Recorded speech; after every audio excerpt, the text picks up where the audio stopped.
What's going on, YouTube? Back at it with another video. We got some true crime, man. This is the case of Ella Bennet. Before we get in this video, man, we're gonna say a quick prayer. Need y'all to like, comment, subscribe, man. Turn in post notifications on. Say hey to my granny real quick. What's up, granny, on you? On granny. That shit is crazy how somebody can be beside you and then they get burnt up and like put in a glass thing. We supposed to be happy about it. Nigga, I'm hurt. But shit don't make me happier. Hey, why do we do this shit? Damn. But yeah, let's say a quick prayer. We want to start this video, man. Dear Lord, I want to come to you today just to ask you to bless everybody with some more happiness in their lives. I ask that you just keep us all in high spirits and keep our heads held up high. I ask that you continue to motivate us and you keep us going. In your name I pray. Amen. Ashe. Already, y'all. Like, comment, subscribe, man. Turn in post noti-doti-oties on. And if you haven't got over to my kick yet, because a lot of y'all watching this have not been in my movie nights, get over there and get on my movie nights. I'm pulling it up right now. Kick.com, or go on your phone. Type in Kick app. If you ain't got enough storage on your phone, I understand. I feel you. I understand you can't get it. But you got enough storage on your laptop, nigga.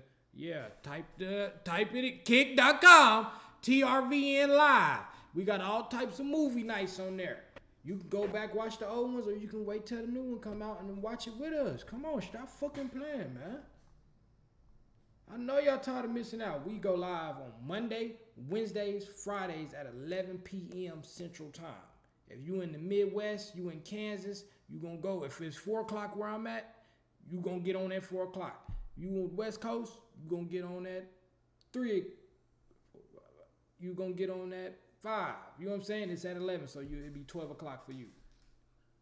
West Coast, you know how it go. Grannies. But let's get into this video though. Let's go. I want you to start CPR, okay? No, I know for a fact that she's dead because I... Do you want to go ahead and try? It might still help, okay? No, I don't think it'll help. No, I don't think it'll help.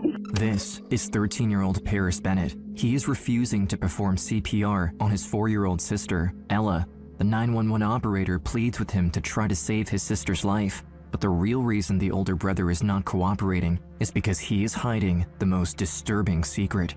5 hours before the 13-year-old called 911, Ella was living a peaceful, happy life with her older brother and their single mother, Charity Bennet. The two siblings were each other's best friends. The big brother was always looking out for his little sister, often watching her while she slept. Shaking her motherfucking head and shit. Hey, stop shaking my daughter's head. It's my sister. You right. Stop shaking her head, she a baby. And protecting her with all of his love. The little girl looked. Motherfuckers see videos like that, them 2 videos, and be like, see, their parents is bad. Look, not watching your kid. He's always been wanting to hurt her. Nigga, we all did that shit as kids. We just didn't nobody die. Think about all the bad shit that we did as kids, bro. Think about it. You and your siblings or you and your cousins. If somebody would have just ended up dead, bro, we would have all been in the same position. He killed his sister. He killed his big brother. He killed his little brother. Like, that wasn't the intent. We were just being bad. And he actually died this time. Damn. Looked up to her big brother and trusted him with all her heart. But on the night of February 4th, 2007, everything changed. That evening, the children's babysitter left early while their mother was still at work, leaving the 4-year-old and the 13-year-old home alone. And at 11:42 p.m., 911 received the most disturbing call from the big brother. Is she bleeding anywhere? Yeah, she's bleeding all over the bed. As police and medical personnel rushed to the scene, the 911 operator was able to convince the older brother to Damn, I have my mic down. Does it sound different? perform CPR on his sister. Put your hands on her chest and then blow 2 breaths in her mouth, okay? Okay. 1, 2, 3, 4. But the problem is, Paris is lying to the operator. He is only pretending to give his little sister CPR. Yeah. 5, 6, 7, 8, See, I can't fully compare his situation to like one of ours. Cause you know how you see how he just walked up behind his little sister and had her in a headlock. I can't look at that and say he a bad kid, cause like nigga, we all did shit like that. But I gotta find out what he really did to know if it's like some shit that we went through, or it's like no, that little nigga's nuts. Cause to be on the phone faking 1, 2, you ain't even touching her. No, the intent is just a little bit. I think you wanted to do it, nigga. The year is 1999, and See, it be the little things. You heard that yang when it first came. See yang. Ooh, that shit finna be good. That sound like some Jordan Peele movie shit. Look, listen. Oh, the year is 1999. In the quiet town of Abilene, Texas, Charity Lee Bennet is raising her son, 6-year-old Paris Bennet. From an early age, Paris shows signs of being gifted and highly intelligent, with an IQ of 141. He excels in school and is adored by his teachers and classmates. To Charity, he is the perfect child, and they are the perfect family. But life hasn't always been easy. Before Paris was even born in 1993, his father suffered a severe psychological breakdown, leaving a young, pregnant Charity to raise a child on her own. Left without a partner by her side and with little support from her own mother, Kyla, Charity stood alone. But instead of breaking, she found courage. She poured everything she had into raising her baby boy, determined to give him the love and stability she never had. In spite of their challenges, things were— I kissed a girl and I liked it. Yeah. What was that one girl name? Was it Pink or something like that? She kind of looked like Evie, but like the white version of Eve. Ah. Looking up, Charity and Paris developed a strong, beautiful bond as a family of 2. 4 years go by, and now, an unexpected new chapter is about to begin. The family is about to grow, and this time with a new baby sister for Paris. April 12th, 2002, Ella Bennet is born. I remember putting Ella in his arms, and he was looking down at her, and I'm like waiting to see what the reaction was going to be. And he had this huge smile on his face, and he said to me, he goes, "Oh, Mama, she's beautiful." As her kids grow older, Charity can't help but notice the stark differences between her 2 children. Ella is lively, spunky, social, the kind of child who can light up an entire— I feel like personally, if you're a mom, right? A single mom, or you got parents in the house, whatever it is, if you have 2 kids, like you just destined to only have 2, however the situation happens, your kids is gonna act totally different. They're not gonna be the same. That's like on my mama's side. Like my dad got a total of like 8, 9 kids. So I grew up with hella siblings, but that's when I went to their house. At my house, it was just me and my big brother. She only had 2 kids. And yeah, me and this nigga like nighttime and daytime. We 2 totally different motherfuckers. But we share some of the same traits. Like we both funny. My big brother funny than a motherfucker. But he just more like, we both hustlers. We both street niggas. We both like, we got the same opportunity in life. He just more of a crash out than I am. And I'm more of a like, let me think. Like let's, like for instance, right? Let's say you leave a candy bar on the table. We know it's not our candy bar type shit. In his mind, he think finesse. I'm taking this shit. I'm taking that. I don't even care. Well, fuck it. I'm going to think like, damn. I'm going to stop and want to take it like he do and be like, damn. But I'm going to think like, hold on, maybe somebody. Okay, I remember that one time mom said if we get in trouble again, we can't go to Disney World. Maybe she set this out because she want to see if somebody get in trouble. I ain't going to touch it. And I'm type of nigga to let it sit there for 2 days. And then I'll be like, man, fuck it, man. I'm finna grab this motherfucker. Mama been walking about this bitch. She probably bought it for me. And I get there finna open. I'm like, Mom, can I have this candy bar? She was like, yeah, it's been sitting out there. I bought it for you anyway. Oh, you know what I'm saying?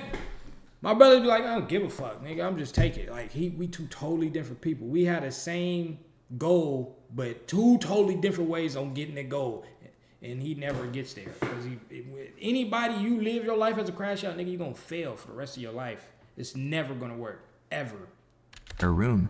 Paris, on the other hand, is more quiet and introverted. He often keeps to himself, and enjoys his time alone, with reading and drawing as his hobbies. But beneath his calm and independent nature, Paris beautifully embraces his role as an older brother. He loves his little sister with his whole heart, and the two become inseparable. Ella absolutely adored Paris. Anything Paris did, Ella had to do. Paris would... Oh God, that's how it was with my big brother. Anything my brother did, I wanted to do. I wanted to go where he was, do the shit he did the shit he like. It was like, cause it's your big brother, he cool. But whole time, them niggas be like, bro, get the fuck away from me. Be hating you and shit. You be like, damn. You don't even know I love you. Nigga, mom whooped my ass last night. She didn't whoop yours. Fuck you. You be like, nigga, you the one who got in trouble at school. What the fuck they got to do with me? I just want to be with my big brother. With my big sister. Like, the hell you? I don't know what it is with them older brothers, older sisters. Definitely born like 95, 94 and under. Them motherfuckers is... Cause like they not old, but they not young. They right there in between, like after the 80s, but before the late 90s. So they in between. Y'all a little different. Nigga, y'all crazy. Like they still in that era of like, nigga, we'll slap you in your mouth. But then they also seen the internet too. But they still stuck in that crack era. I don't know, bro. Them niggas, they think different. pick her clothes out every day. He was her fashion consultant, she said. This is Paris Bennet reporting live. This is Ella's ball reporting live at Ella's ball pit. Suspect of the dirty diaper. Creating dirty diaper. Ella. Charity, now being a single mom of 2 kids, has even more on her plate. She works 2 jobs waiting tables just to make ends meet. The pressure is high, but her one goal is to do everything she can to give Paris and Ella the best life they deserve. Even with her busy work schedule, she dedicates all of her free time to her kids. Life is good for the small family, but things take a disturbing turn on February 4th, 2007. It's Super Bowl Sunday, an exciting and extremely busy night for sports fans. Charity, who works at a local sports bar, is scheduled to work a double shift to keep up with the large number of customers, so she hires a babysitter to look after the now 13-year-old Paris and 4-year-old Ella. The bar is completely packed, and Charity works hard throughout the evening, with just a few hours left until she can clock out and go back home to her kids. But suddenly, cops walk into the bar and start asking the staff Damn, about— nigga, 13, 14, nigga, imagine having a 9-year-old sibling. Like, your sibling is 9 years older than you. Like, what the fuck? Like, that's not crazy, because, like, I got little brothers and shit that's like that. But, like y'all the only 2 in the same house. Like, that's a big, like, y'all 2 generations. You know what I'm saying? Like, my brother only 4 years older than me. So, we still kind of understand shit together. Like, 9? Like, damn. Charity. Around midnight, the cops are at the front door. They went to the manager's office. They called my name. They told me that my daughter had been hurt. And I was like, you need to take me to Ella now.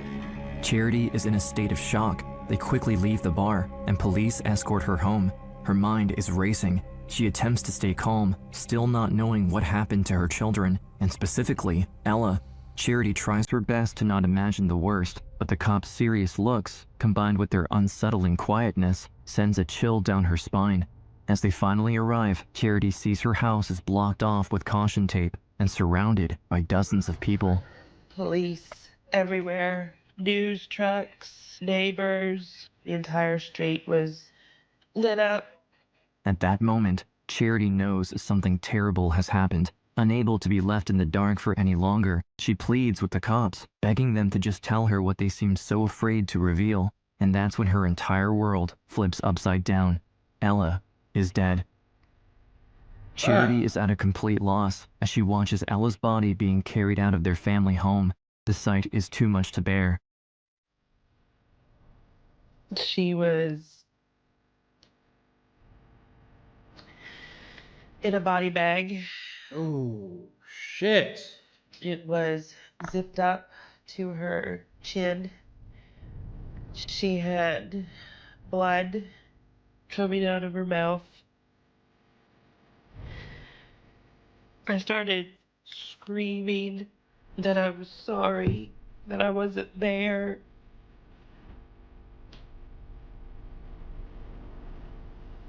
They took her away. And then I just remember just collapsing.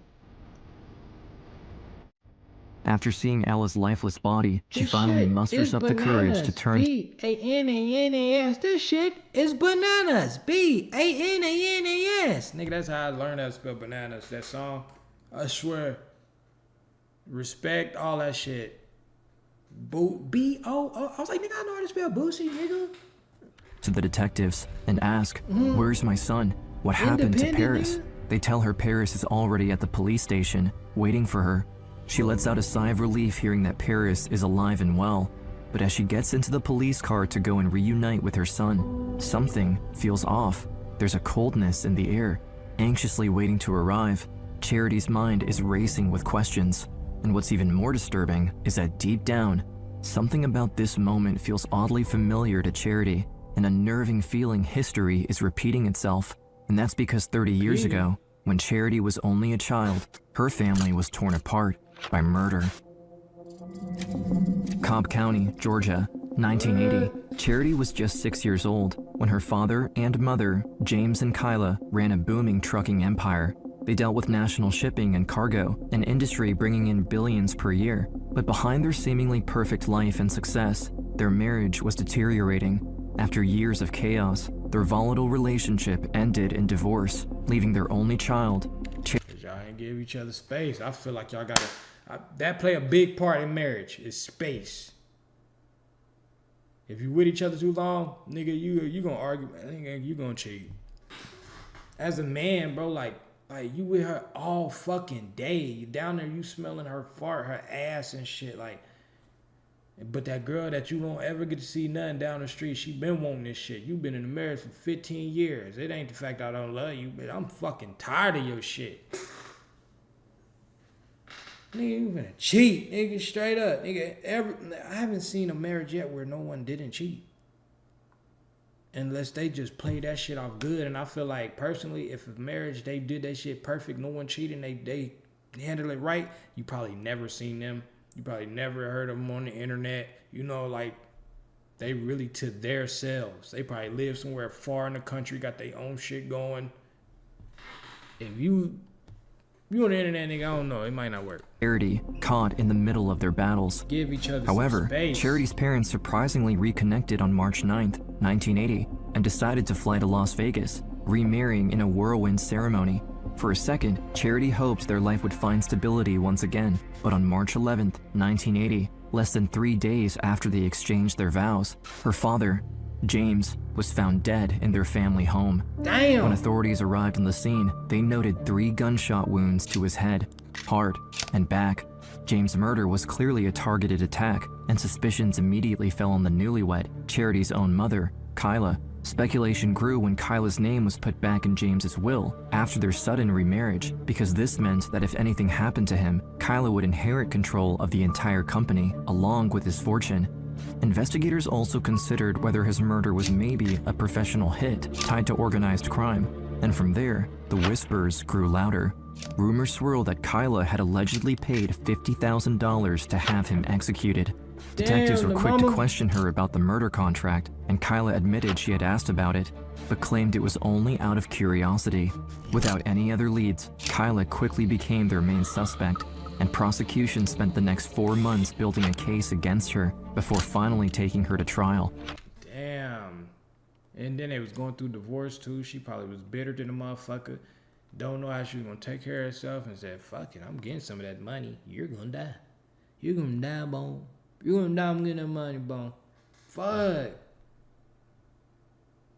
And then she had to grow up, and her son, oh man, and her husband, oh man. For 11 days, jurors listened to all the allegations and the evidence, or lack thereof, and the verdict came back as not guilty.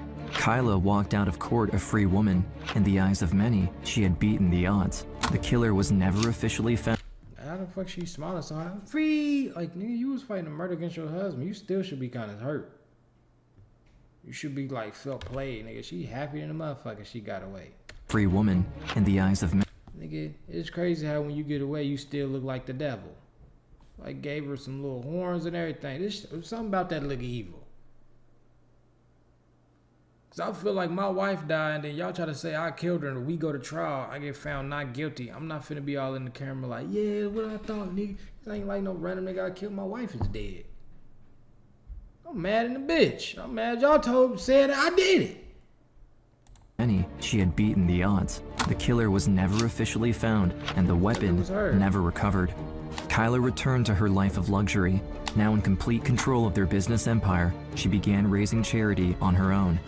After her mother's acquittal, Charity grew up haunted by the loss of her father. Everyone around her believed that her own mother was her father's killer, and as much as everyone tried to shield Charity from that possibility, it followed her. Her classmates would taunt her over and over again. Kids would come up and say, "Oh, I hear your mommy killed your daddy." That's fucked up. It was a constant presence in my life. Meanwhile, at home, Charity felt neglected by her mother. With her father's absence, her mother, Kyla... That's fucked up because as kids, we genuinely don't understand the severity of bullying. Like, even when we know, like, okay, that person's gonna go be mad or be sad or I'm trying to hurt your feelings. Like, nigga, you don't know, like, when that boy go home, or that little girl go home, nigga, her dad is really dead. And her mom really did do that. And, nigga, she go through depression, real life depression behind that, really want to kill herself. Nigga, really want to kill you for talking about me. Like, you know what I'm saying? Like, we really didn't understand as kids when we was doing that little bullying shit. Like, bro, this shit way worse. Just because you're not going through it don't mean.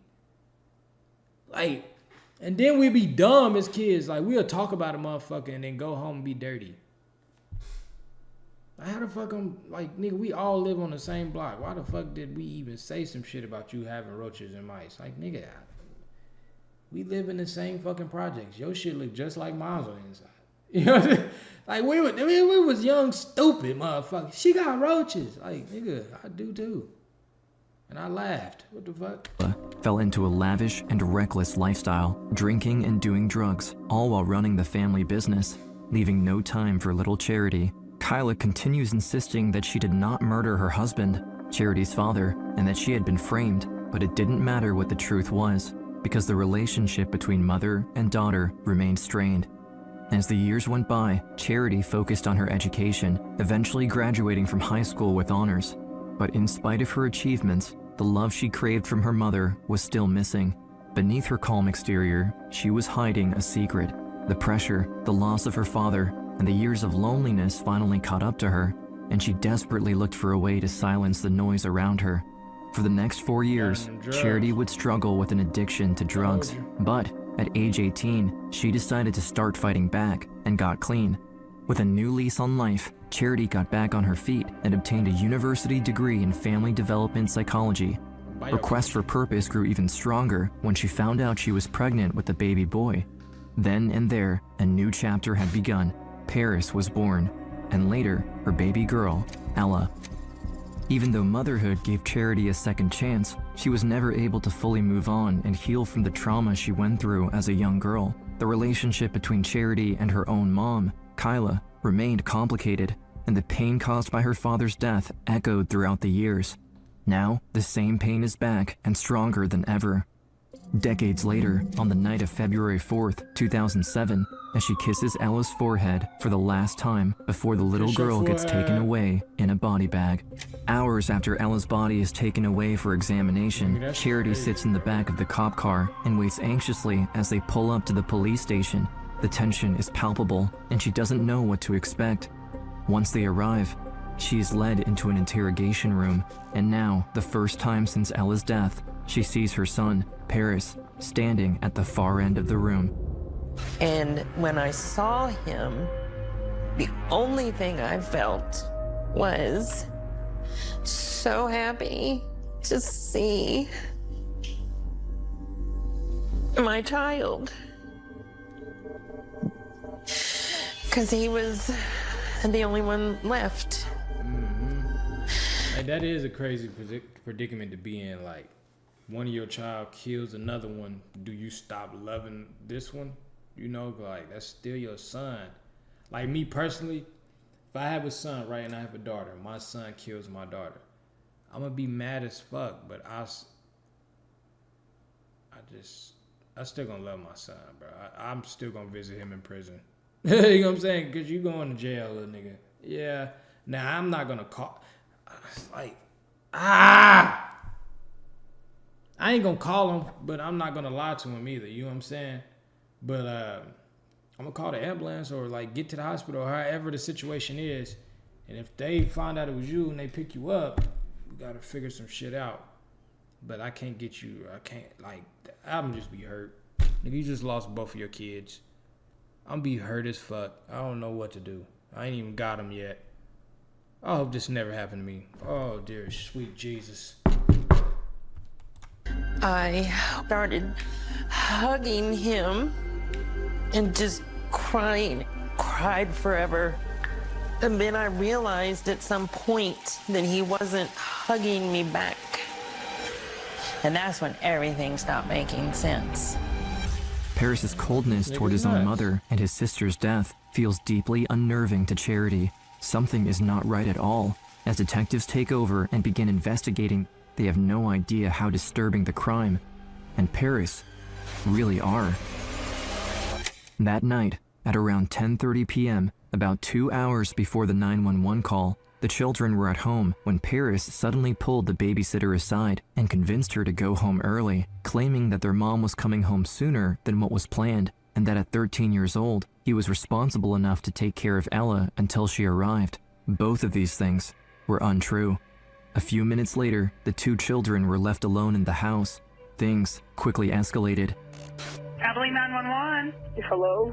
Abilene 911, go ahead. I accidentally killed somebody. You think you killed somebody? No, I know I did. I woke up and I was hallucinating. You were hallucinating? Yes, and I thought my sister was a demon and I killed her. Seemingly frantic and in between tears. You was hallucinating, you thought she was a demon and you killed her. Nigga, if you seen a real demon, you know for a fact your ass would run. Why do all crazy motherfuckers say that? I thought it was a demon. The demon was inside her, I killed her. Like, bro. I'm telling you, bro, when it come down, it's shit's deeper than white people, white kids and black kids and this and that. Bro, I got real siblings that's crazy just like this, bro. Like, I'm telling you, like, it's something in their brain. Like, this is, you know how they say, like, white kids, they kill their parents and they do that. No, there's some black kids out here, they just ain't committed it yet, but they would. You know what I'm saying? Like, bro, I got a sibling that's like, he real life fucking nuts. Like, he's nuts and he will kill your motherfucking ass. Like, you could love him, you could give him everything, you could tell him, like, you could tell, like, people like him right here, you can tell him you love him, you can show him you love him, you could take him here, you can give him this, you can give him money, and just that one thing you do. Don't nobody fuck with me, don't nobody love me, did that. They be very, very, like, they be very selfish. But then they also, you know, it's up here, it's schizophrenic, bro. I'm telling you, nigga, people be fucked up for real. And then they don't be diagnosed or they don't be taking their medicine even though they diagnosed, and that shit leads to some other shit. Don't let them start getting high. If they start getting high on other shit or start abusing drugs or whatever, or liquor or whatever, I'm telling you, nigga, they train a thought to them. It make perfect sense because they a lot to themselves. But to the real world, you be like, how the hell did they think that? Why did she think that made sense to, like, you know, like that don't make sense. That's never gonna work out because that don't make sense. And they just feel like everybody gets them, so fuck it. And they commit some crazy, man, they do some crazy shit, bro. And then when they all regular and they realize they fucked up, it's nothing but tears and you do trust me and this and that, and you still love the person because you just love them. But hey, nigga, you crazy. You fucked up bad. Paris appeared helpless to the operator on the other end of the line. She urged the teen boy to perform CPR, a suggestion he initially resisted, insisting it was too late. What I want you to do is take her off the bed. No, I know for a fact that she's dead because Do you want to go ahead and try? It might still help, okay? No, I don't think I'll help you. Man, lock his Come on, ass Paris, up, work man. with me. The operator is forced to plead with him as she believed time was running out for the little girl, but unbeknownst to her, it was already too late. Paris, Yes? take her off the bed and put her on the floor. Okay, hold on. What I want you to do is I want you to put your hands on her chest, okay? And I want you to push 30 times. I want you to count. The operator continued to guide him through the procedure while waiting for the officers to arrive, but once they did, they found Ella lying face down, meaning there were no signs that anyone performed CPR on her. The entire time Paris had been on the phone, he had only been pretending. He never actually tried to save his sister's life. I went to see him that night. I was like, I don't believe you anymore. I think you killed your sister on purpose. All of a sudden, he became a completely different person. It's like he no longer had to keep up this act anymore. He looked at me and he said, y'all are so stupid. He laughed at me. Growing up, Paris Telling you, gonna watch them motherfuckers.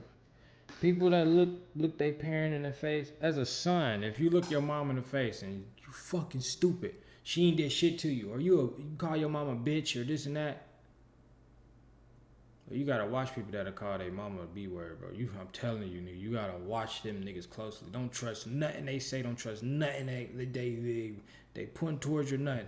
Definitely if they got a mom that's like, she a decent mom. Like, you know what I'm saying? Like, how everybody in the world love your mama, but you don't. You know what I'm saying? Like, she ain't, even the other siblings. Like, if you got one of them moms that's just genuinely a fucking asshole, like she call you out your name, she treat you like shit, that makes sense. I ain't saying still call your mama that. Don't call her that. That's still crazy. But that makes sense. You got a mom that run out on y'all. Y'all got to take care of yourself. She come home, beat y'all ass, and it is that makes sense. But if that person got a decent mom, she probably not the best, she not the worst. She got a decent mom. Nigga just step out and be like, call his mama a bitch. Boy, don't date that nigga. I'm telling you, a nigga can't respect his mama. He'll never respect you. And if a nigga can respect his mama, that don't mean he still gonna respect you, but it's a high chance he gonna have some respect for you. At least be able to, not saying he not gonna cheat, but he'll be able to, he'll take care of you in the house and, hey, let me massage your feet real quick. Are you straight here? You hungry? You know, shit like that. Nigga that call his mama B-word, that nigga gonna treat you like shit. Promise you. always seemed like a gifted, quiet boy and good-mannered child, caring and looking out for his sister. But now, Charity looks back in horror and wonders if there was more than met the eye with Paris, hints of strange behavior, or clues that he could have been capable of something like this. Paris, what is your problem? People that have had siblings, they tussle, they wrestle. Sometimes you have to pull them apart. 95% of the time, they got along well. But despite any issues she had with Paris, she never thought he could ever harm his little sister. February 10th, 2007. Ella's funeral is being held at a local church. Family, friends, and members of the community gather to say goodbye, to remember a beautiful little girl gone far too soon. Ella wanted to be a singer. I don't really know what to say at a time like this because Ella, she was a pistol, and she always said what was ever on her mind. She brought life into everybody. The small town of Abilene, Texas, is in complete shock. Abilene. 4-year-old Ella Bennett's horrific murder made no sense. Charity doesn't know what to do. Not only did she lose her daughter, I feel like she gonna get older and start looking like Ellen. Ellen DeGeneres. When she get older, she gonna start looking like Ellie. but her son is the one incarcerated for the murder. While struggling with her grief, all eyes are on her. To the community, it was Charity's fault anything like this had ever happened. It was her fault for creating a monster. I remember people discussing what kind of books did Paris read and what kind of video games did he play. I believe Charity got the brunt of that because even if it's a book that he's reading, well, who got him the book? And even if it's a video game that he's playing, well, who allowed him to play that game? But none of that shit is the reason why he killed his daughter. I mean, killed your daughter. Like, you can't. Bro, I've been playing GTA 5 and shooting games and 007. Been watching Boys in the Hood. Nigga, so many gangster movies. I ain't never think to go kill with my sister. You know what I'm saying? Ever. Like, that's never crossed my mind. Like, ever. I never, like, had that thought. Now I always had a thought, like, you know, nigga run up on me, nigga gonna die. Like, you know, I had a couple thoughts of taking a nigga shit, and, you know, shit like that, but I just didn't do it. Like, you know what I'm saying? Like, man, you can't blame TV shows and shit. They trying to manipulate our kids. They're putting gay shit in all the movies to make your kids gay. What, nigga? Gay shit been in movies and shit, nigga. I ain't never grow up and be like, I'm gonna fuck a boy. No. That shit ain't, no. That you wanted to do that.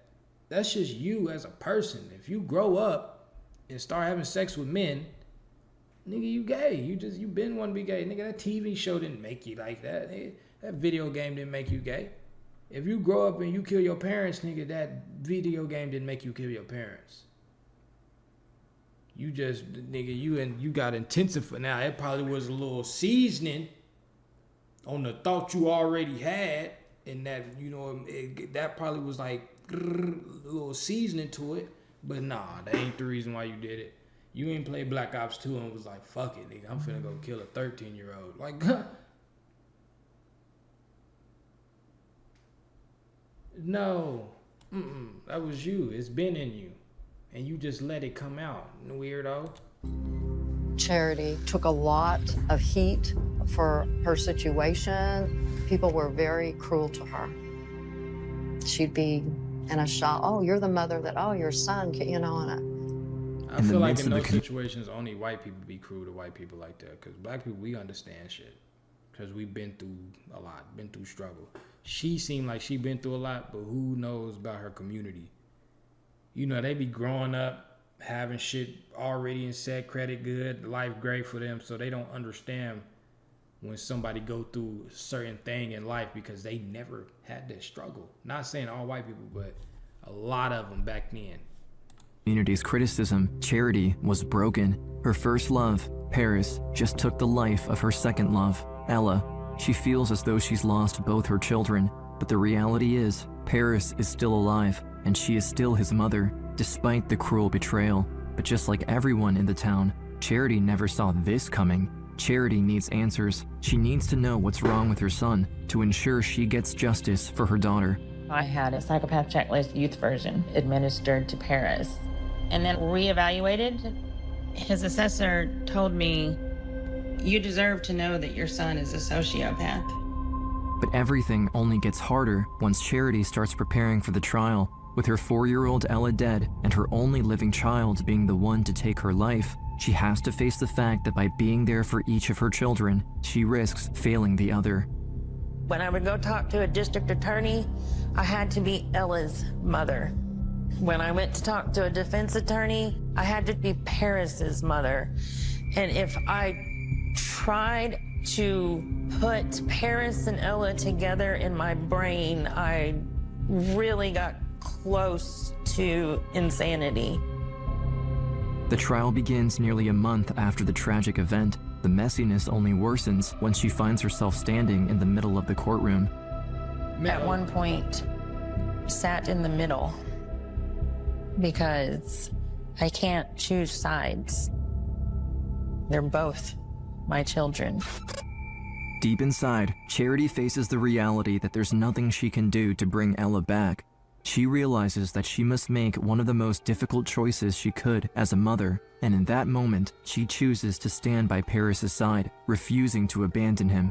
But now, she doesn't see him as the innocent boy she once raised, but as the murderer he has become. Yeah, hell yeah, lock his ass up. Fuck, you still be on his side, but he need to be on, like, behind that glass on his side. Like, this nigga just killed his, his sister, and then looked at you and was like, I fucking hate you. Bitch, you're next. I get it, it's your son, you love him to death, you'll never lose that love, but This nigga got different shit in his heart than what you got in yours. He on real murder. Murder Central. Fuck. Lock his ass up today. He needs to be accountable for his actions, and she decides to love him in a new way, not trying to save him from justice, but making sure he faces it and gets psychiatric help. That just show you, like, your mom can go to you can go to crazy extents in your life, and your mama's still gonna love you. Like, her, look, she there happy as hell holding her son. You be like, what did he do? How did he get put in prison? Oh, he killed my daughter. Nigga, his sister supposed to be standing right here, and he supposed to be in there for some whole other shit. Cause he was gonna be in there regardless, but he was supposed to be some whole other shit. But damn, a mom's love is crazy, bro. Crazy. And some of y'all still to choose be out here and be disrespectful to y'all mamas, nigga. Y'all niggas is gay. To save him from justice, but making sure he faces it and gets psychiatric help. After Paris killed his sister, I was not trying to get Paris off. I wanted to get Paris help. On August 15th, 2007, after months of trial, Paris pleads guilty to capital murder in juvenile court. He's given the maximum sentence for a juvenile, 40 years. With Paris now spending most of his adult life in prison, Charity makes a promise. That nigga in them white and blue suits, white with the blue stripe, white with the blue stripe, TDC, TDC. That nigga in Texas, ooh, he ain't one of them crazy. Man, I know he and that bitch fighting his ass off, boy. I told him that I was always going to love him no matter what. And then I also promised him that I was always going to do the best job I could to be his mother. For as long as Charity could remember, her life had been marked by tragedy, but now she chooses a different path. She chooses to heal by facing the truth. I'm tired of the history repeating itself. I have been able to forgive Paris for the worst thing imaginable, but I'm never going to be comfortable with it. In order to have my own sense of peace, to have integrity, it's time to stop the pattern. Now, Charity is determined. Damn, nigga, I feel bad for her, bro. Parents gone. The only one that's not gone of her parents is her mom, that she can still see, where her mom and her don't got a good relationship because her mom really killed her dad. That's why her fucking dad is gone. But she ain't get caught for it. Grow up, got kids. Her husband died because he go through some crazy shit, on some suicidal. He gone. Son kills her daughter. So the only two people that's in her family left that she got to love, one's in prison and one's down the street, wherever the fuck she at. But they both killed two. Like, bro. Like, her problem ain't even no ops on the outside, nigga. She in the house with her ops, like. But they not her ops because it's her fucking son and her mom. Like, that is. Nigga, that is a hard life, bro. It's a hard not life for us that are treated, we get kicked. Damn, Peter Griffin. And to support other families going through trauma. The night that Ella died, I made her a promise that something meaningful would come out of her death. Hopefully she break the curse. So I set up the Ella Foundation to... Damn, now that I think about it, she's like, if she break the curse is technically, she is going to break the curse because her generation is going to stop. Her son not finna have no kids. He finna do life. Daughter gone. She gay now. It's no more reproducing. I think that's how she finna break the curse. We're gonna stop this whole little family shit now, here. Like, if you think, like, deeper down into it, that's probably not her goal, I'm saying. That's not her goal. Her goal is to fix whatever going on in her life so she can cope and then stop the generational curse for the next upcoming generation. But, thinking about it, in her family, there is no upcoming generation. You know, she don't got siblings and shit. Her kids are gone. It stops here. Like, Damn. Damn. Prevent violence by sharing our story.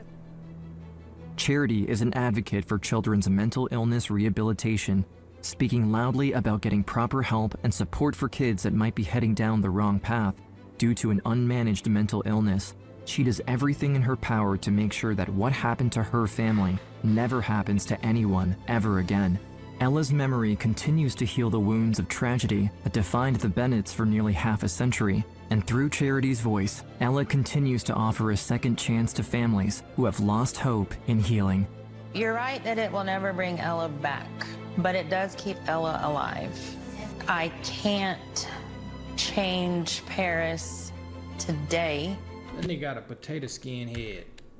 Don't he got a potato skin head? Why every nigga I know that go to TDC or go to prison, they cut their hair off, them niggas' foreheads get huge in the motherfucker. They heads get big as hell. He got a prison head. Can't change Paris today, but maybe by doing this, I can help with changing somebody else's child. Facts. It's possible. Keep doing your thing, man. You was here for greater things. Maybe she was here to change the world in a different way. She had to go through what she had to go through in life so she can be the best teacher for somebody else's kids or somebody else's family that really is finna, you know, reproduce, have all these other kids and big family. Maybe she's here to stop other generational curses. You know what I'm saying? You never know, man. God's plan is crazy, bro. It really is. But yeah, man, that's gonna be the end of this video. Need y'all to like, comment, subscribe, man. Rest in peace, Ella Bennet, and whoever lost their lives in this little process of their family. But until then, peace out, y'all. Keep God in your life. I love y'all. Y'all stay safe. Have a great weekend. Peace. And if you're going to watch Conjuring, make sure you get some coochie after you watch it, too, because that shit gonna be scary.